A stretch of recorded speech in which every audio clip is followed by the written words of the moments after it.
I'm in the studio with Craig Joubert from Marbling for Fun.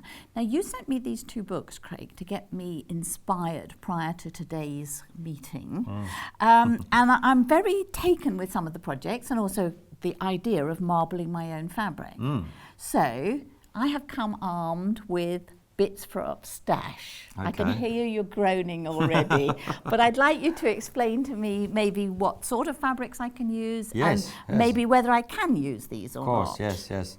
I always tend to test fabric. Sure, and okay. It's a very simple test, and I take a little cup of water with me to every fabric shop I go to, and they hate me for it, but I always ask permission. And literally, I dip the fabric into the water, and if the fabric absorbs water quickly, I know for a fact it's going to marble well. This is going to be a pillowcase. Yes, it is. Yes, it is. I'm going to use it as a whole piece of fabric. That looks fantastic. It does. It's really nice in the front. Okay, so it's a bit drippy now. What happens now? So the best thing now to do is to actually go and rinse this under a tap.